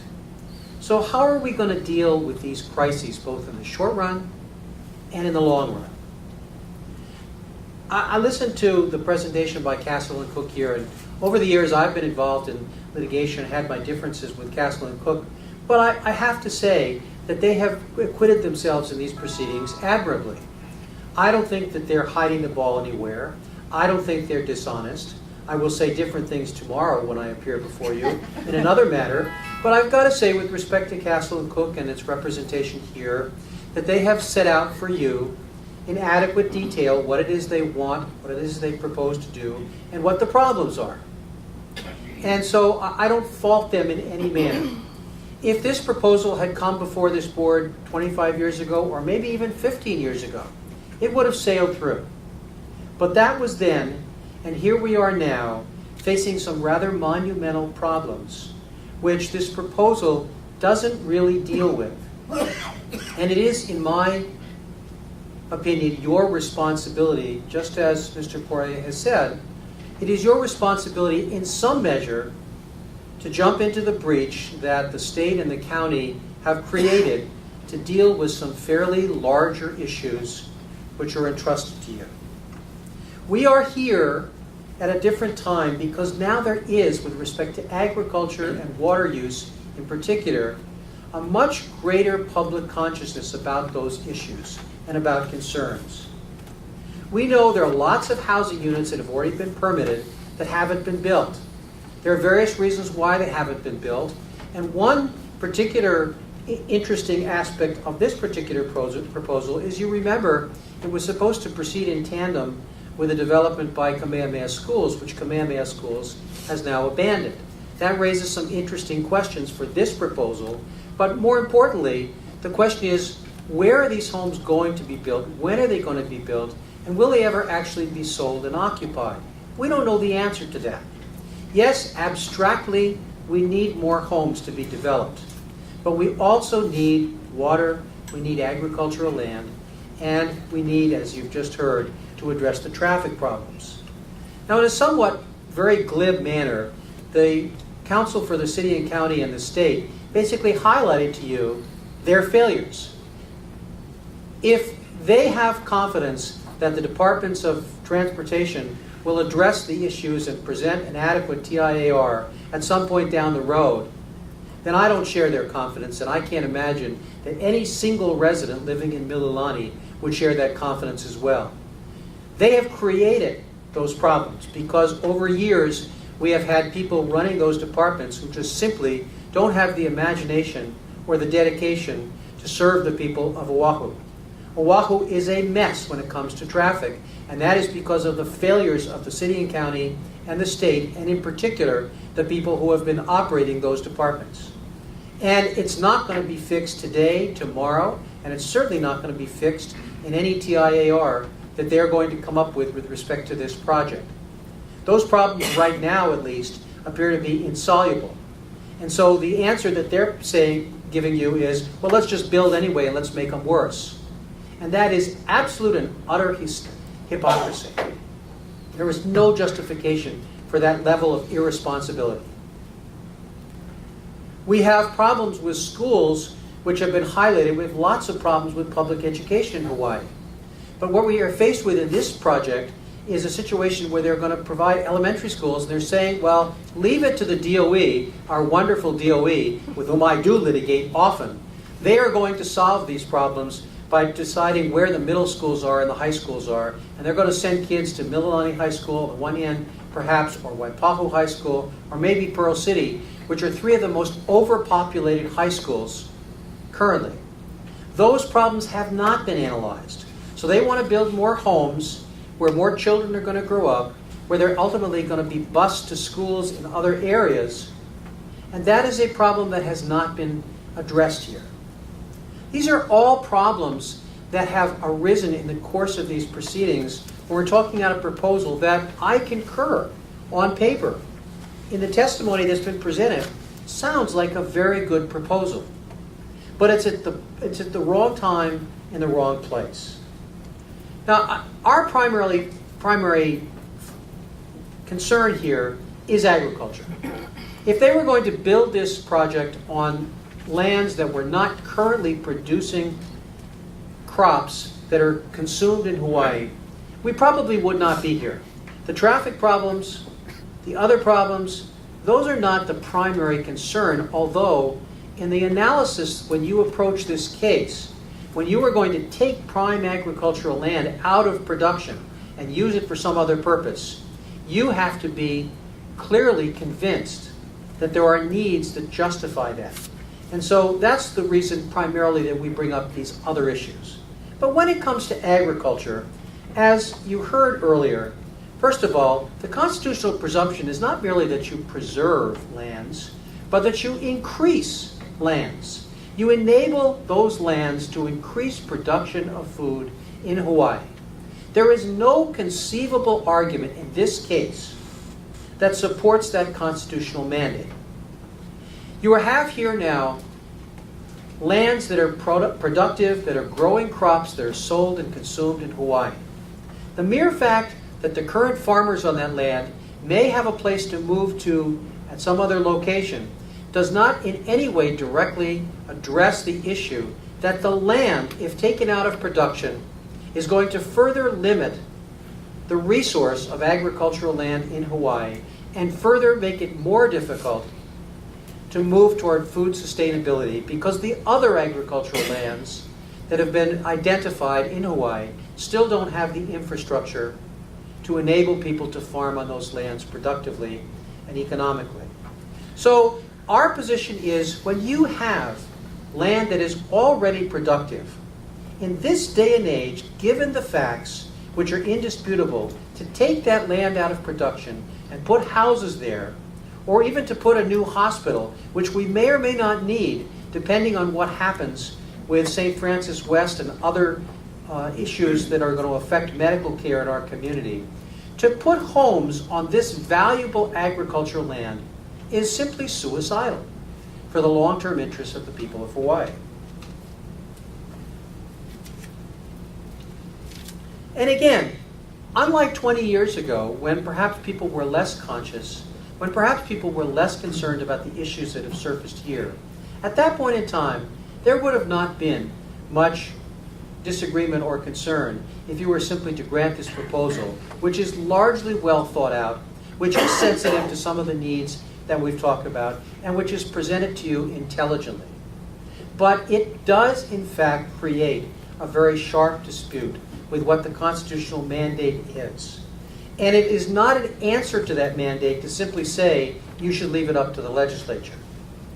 In fact, when they argue, and various people argue at different times, that the constitutional provision is not self-executing, in fact, that doesn't end the discussion there. It may not be self-executing in particular applications, but it is still a provision of the Constitution, which all of you, when you took your oath to be members of this board, agreed to support and enforce. And so that article, Article 11, is an obligation, whether it's self-executing or not, which has to guide all of your decisions.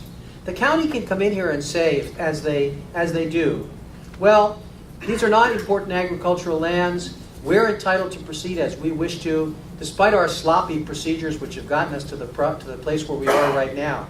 And they cite to you that this is part of an urban planning, an urban zone, which therefore precludes any discussion about preserving it in agriculture. Well, that is legally wrong. As you know, the state law regarding determination of important agricultural lands has 8 criteria. Inclusion in a county zone or plan is only one of those 8 criteria. It is unclear if a particular land meets the other 7 criteria, whether it is appropriate to go ahead and utilize those lands for other purposes when they might, in fact, presumptively, be important agricultural lands. That was an exercise by the legislature of its authority to implement Article 11 of the Constitution. And everyone here is bound by that. Now maybe there's some ambiguity about some of these legal issues that needs to be clarified. Just as there has been up until recently ambiguity about whether the Land Use Commission can attach conditions to its actions and then later enforce them. And it now appears that you cannot. So when Mr. Poirier says you can vote as an alternative, yes, but, I don't believe that that's a safe action for you to take at this point in time until the legislature clarifies that you have authority to enforce what you do or that somebody else would have that authority down the road. Right now, in the real world in which we occupy today, these positions of decision-making, you have before you a piece of very important, very valuable, very productive agricultural land. Because it is producing, because it does meet the needs of the people of Hawaii by producing crops which are in demand here and in increasing demand, there is simply no justification on the evidence that you've heard to take it out of production and grant this petition. We therefore urge that you deny the petition altogether and that be the action to conclude this matter. Thank you. Thank you. I believe that everything that needs to be said has been said and is before this commission through the testimony during the course of the hearing and arguments presented by counsel, the proposed findings of fact and the objections thereto. I thank the commission for its patience listening to this proceeding as it's progressed. I'd be glad to answer any questions in hearing. Thank you. Commissioners, any questions of the parties?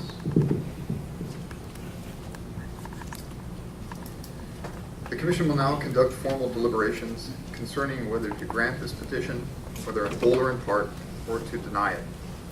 If the Commission grants the petition in whole or in part, it will determine what conditions of approval to impose.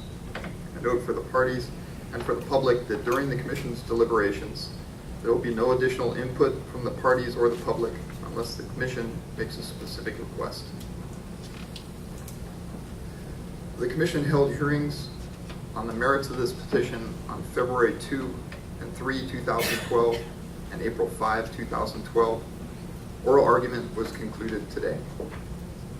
Commissioners, allow me to confirm that each of you have received the record and read the transcripts for any meeting that you may have missed and are prepared to deliberate on this subject docket.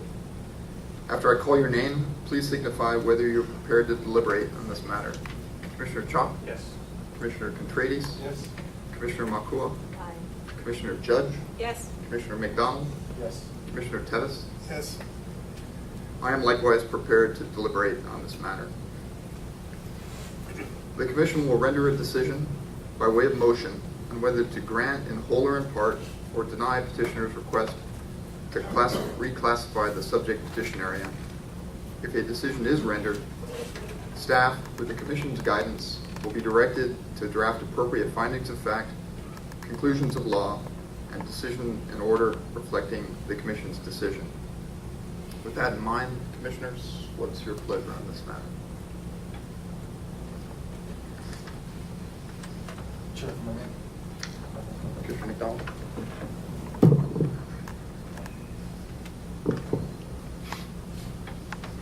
Okay, in regards to docket A11-793, to consider reclassification of approximately 767.649 acres of land at Waipio, currently an agricultural district to urban district.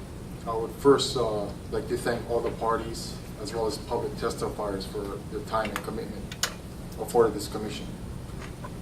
I would also like to acknowledge Castle Cooke for their proactive effort in working with the loon farms on the relocation of their farming operations to 335 acres in Waiwa. Furthermore, I understand an additional 332 acres would also be available for their operations on abutting lands, all of which have sufficient access to water. In addition, Castle and Cooke's action in designating 679 acres of their land on Oahu into IAL in 2011 should also be recognized. The petitioner is the only landowner to obtain voluntary IAL designation on the island of Oahu. Now, based on the evidence presented in these hearings, I believe the project does meet the Land Use Commission's decision-making criteria under HRS 20517 and HAR 15-15, and therefore move to approve the reclassification of Koa Ridge Makai, comprised of approximately 576 acres to urban district, and an incremental redistricting of Castle and Cooke Waiawa, comprised of approximately 191 acres. I find that the incremental redistricting of Waiawa is reasonable and warranted due to the uncertainty of a Waiawa Ridge development and the infrastructure improvements associated with it. The reclassification is subject to LUC standard conditions as well as those conditions filed with the Commission and agreed to between OP and the petitioner. Now, regarding condition 11, with regards to the TIAR,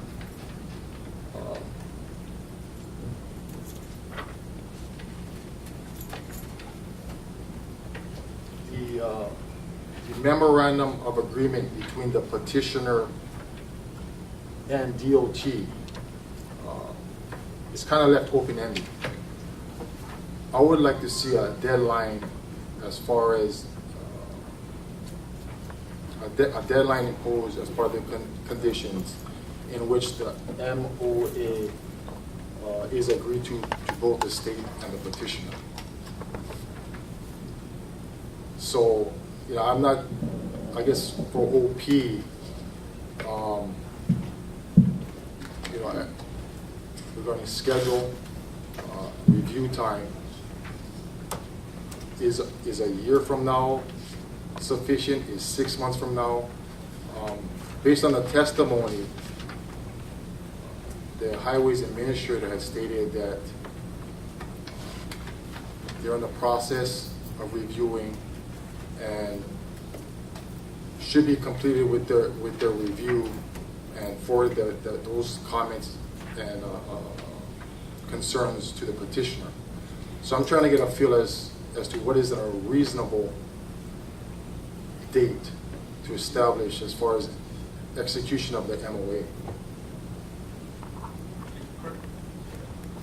Brian, correct me if I'm wrong, but my understanding is DOT is willing to wait until they've acted upon and approved the final TIR so the MOA can incorporate the changes and the requirements that are included in the final TIAR, so that they're ensured at the very least that the latest figures, calculations, volumes, etc., and so on are going to be addressed and included as part of the MOA. And that was my understanding, that would be sufficient. As we had stated, excuse me, OP was willing to accept the conditions set out in the Waiale case, which links the MOA acceptance to the subdivision approval, which is different than what you're asking for. So the link was not to a particular date, but to a process of a land use case at the county level. I do not at this, if you're asking for a date, I can probably get you one, but I do not have one now. And I can probably, so I'm sorry, that's the only, I think, answer I can give you. Is the actual acceptance of the TIAR required as part of the MOA?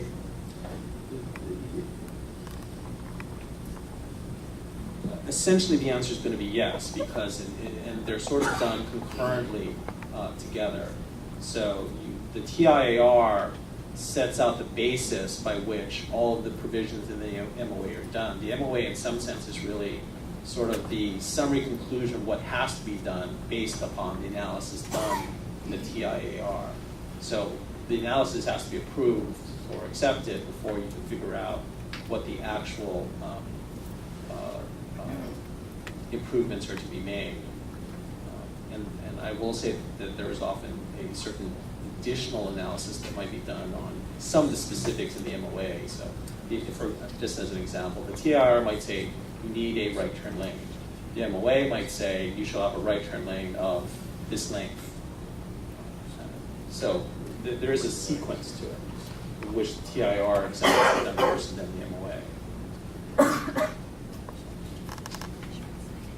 I guess would the state and the petitioner be willing to agree to a deadline for the MOA?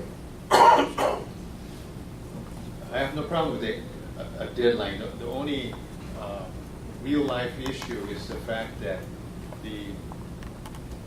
under the TIAR condition in Waiale case, we're going to submit a revised TAR with the zoning application. So the county and DOT will have their revised TIR based on changes that may have occurred during the county entitlement process. So DOT will have a revised TIAR at that time to review. And under the concept we have in Waiale, acceptance would be prime subdivision. So they have that time when the zoning app is submitted, they get the revised TIAR, and during that process, I imagine an MOA can be executed and the final TIAR can be done at the same time before subdivision approval. And I mean, it's a moving date depending on when the county finishes. Right. I understand the challenges with the acceptance of the TAR. My concern is more with, DOT has reviewed the TAR, made their comments, formulated an MOA between the state and the petitioner, and the project moves forward based on that agreement.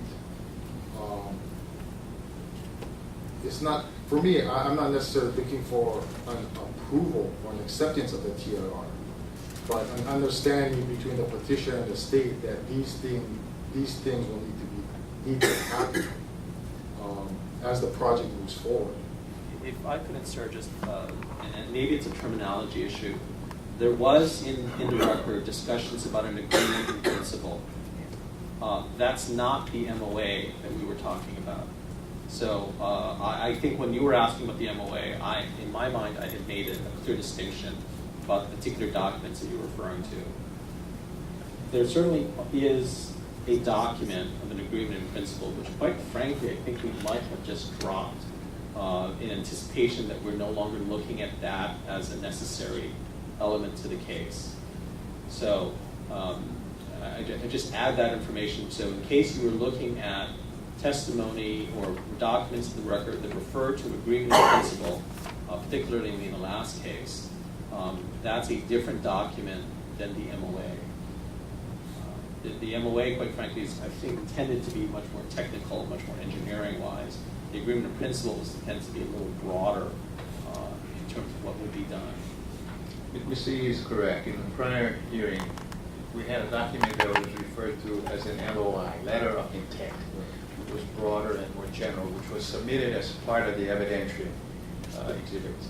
That would then lead to the second step once you had the final revised TAR to come up with an MOA which would have the specifics and the detail that you're required to have in when you finally do your construction. So Brian's right. We thought that we would proceed right to the MOA as opposed to have that general letter of intent. But that's the difference between what happened previously when that letter was submitted by DOT as part of the record before you, as opposed to in this instance when I think DOT's preference is just to go to the MOA straight, don't have the letter of intent. And that's why a bit of confusion in what the process and procedure should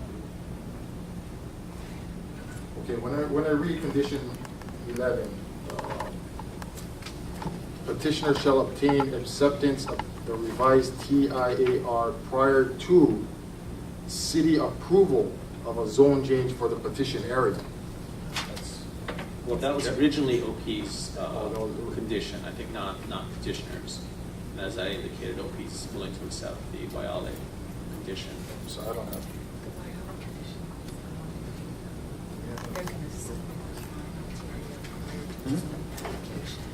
Right. Look, I recall that. Kurt, do you have condition 11?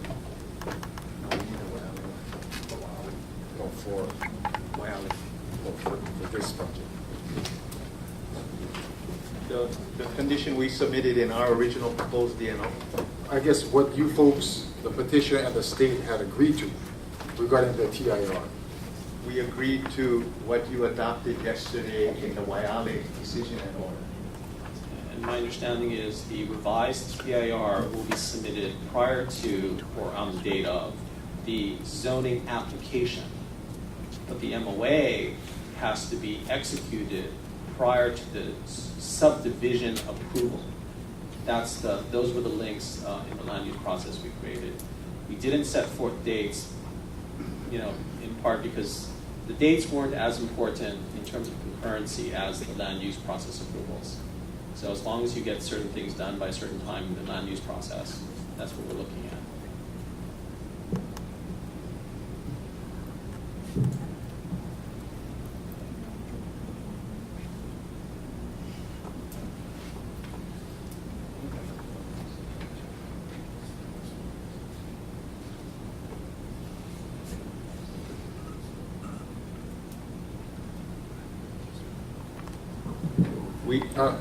Chair, I'd like to move for an executive session. Second.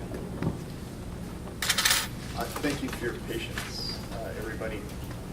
When we broke for executive session, there was the start of a motion, I believe, by Commissioner McDonald.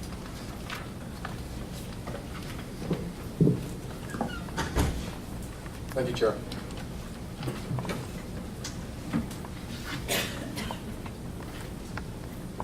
Okay, the motion before us is to approve the reclassification of Coral Ridge Mackay, comprised of approximately 576 acres to urban district, and the incremental redistricting of Castle Cooke Waiava, comprised of approximately 191 acres.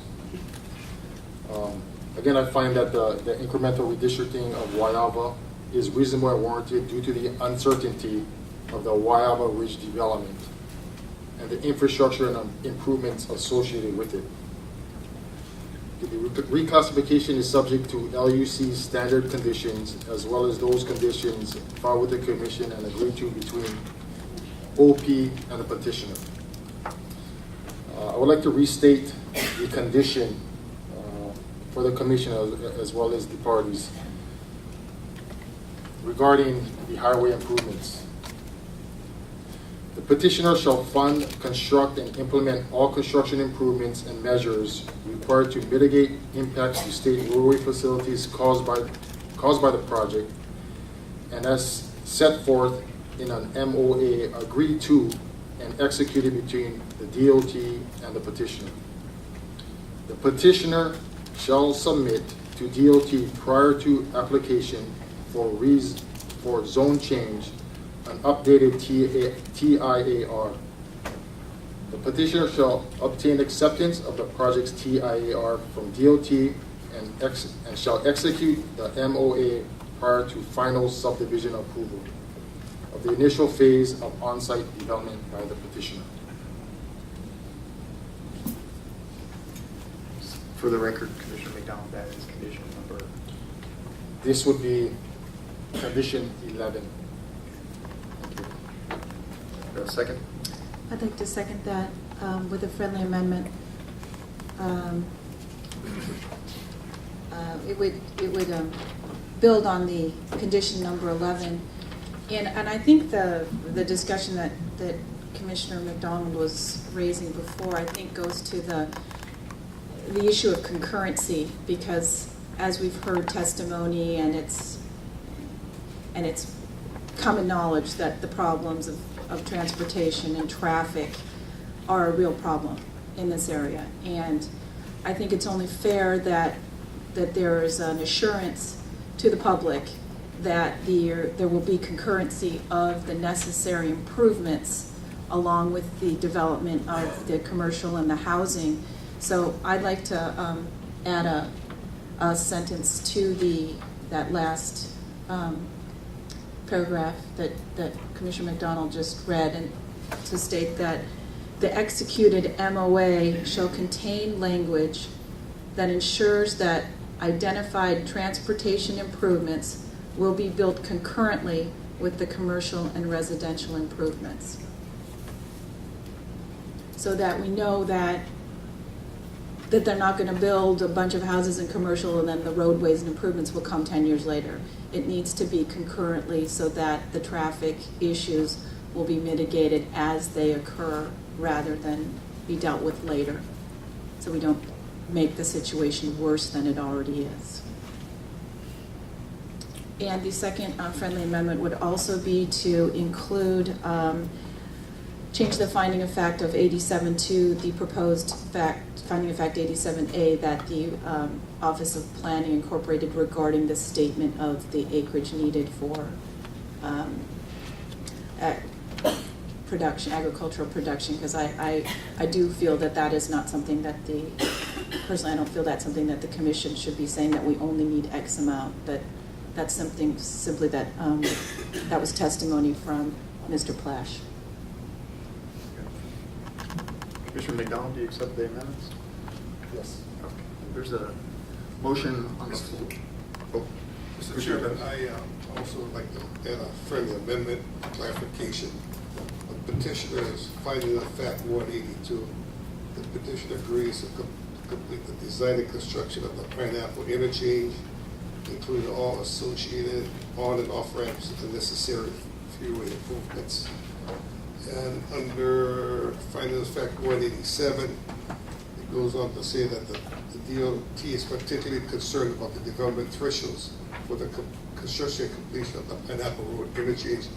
I always want to add contain language to specify that after the 1800th residential unit is completed and or after the 320,000 square feet of commercial floor area is completed, the Pineapple Interchange and all on and off ramps and highway improvements be completed and operational before any other further units are occupied or commercial space occupied.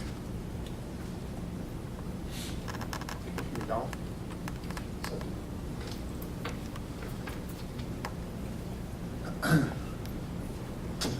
Any other amendments, discussion? I have a few things I'd like to say. First, I echo Commissioner McDonald's thank yous to the parties for their presentations, in particular the interveners for your very well-articulated positions. We don't often, as a commission, get what I would characterize as a true adversarial process, and we've kind of had the luxury of that in the two pending Oahu pending petitions that are before us. I'd also like to thank the public for their attention to this case and for their contributions, and of course also to the staff for their hard work on this petition. I think as most of you know, this petition in a previous life was approved, but set aside because of a defect in the approval of the form of the decision and order. In that prior petition, I voted in favor of this petition. And for the same reasons that I supported the prior petition, I support this petition. I think that this petition area is appropriate for redistricting under the Commission's criteria, as has already been discussed at some length today. And I think, maybe more importantly, that in this petition, the petitioner, the actions that the petitioner has taken to mitigate the impacts that this development will have and in particular, the agreement to designate IAL voluntarily, I think speaks to the commitment that the petitioner has to the community. You know, that said, I think Commissioner Heller, who is conflicted on this case, said something in petition that we heard just recently that is a very simple point, but is something that the Commission faces on every petition that we have. We never have a petition that is perfect. There are always going to be concerns, and it's about, as Mr. Sykes pointed out, trying to balance the positive and the negative aspects of any petition and ensuing development. And I believe in this instance, the positives far outweigh the negatives. And for that reason, I will again vote in favor of this petition. Commissioner Judge? Thank you, Chair. I was also lucky enough to hear this case for a second time. And I think it was interesting because when it came back, it came back in an improved form. I think a lot of the questions and issues that we had raised the first time, there were answers and there were some resolutions because there had been time to talk with the different agencies. Castle and Cooke had also made good on their commitment to designate I think it was like 900 acres of land into the important agricultural lands. And also I think it's important that that this land is designated within the urban community boundaries. It is consistent with the general plan, as the state said, and I recognize that it's a planning process that may not be perfect, but having been in the county planning department on Maui, it is a lengthy process, it is a thorough process, and it's a process that does invite a lot of public participation. And so I would invite all those people who have given testimony to us that they please participate in those community planning events when the community plans are up for approvals or updates, that is also a great time for your voice to be heard. But I think once these plans are adopted, they are a blueprint for the future. And I think even though perhaps they're not set in absolute concrete stone, they are a guide for the community and for anybody seeking to to go forward with any development, whether it be nonprofit or profit. I mean, that's the blueprint. So I do think that's an important process and an important aspect, that it is consistent with the city's plan and the state's plan. So I supported it the first time, and I will be supporting it the second time. Further discussion? Mr. Secretary? On the motion to approve the reclassification of Koa Ridge, Mackay, and the incremental districting of Castle and Cooke, Waiawa, subject to the LUC standard conditions and the conditions agreed to by petitioner and OP, with amendments to condition number 11 as stated by Commissioner McDonald, with further amendments to the condition and findings of facts proposed by Commissioners Judge and Tevez. On that motion, Commissioner McDonald? Yes. Commissioner Judge? Yes. Commissioner Tevez? Yes. Commissioner Contreras? Yes. Commissioner Makua? Aye. Commissioner Chalk? Yes. And Chair Lacy? Yes. Chair Lacy, we have 7 votes in support of the motion. The motion passes. Thank you. Thank you, everybody. Unless there's something you'd like to add. Do you have my clients?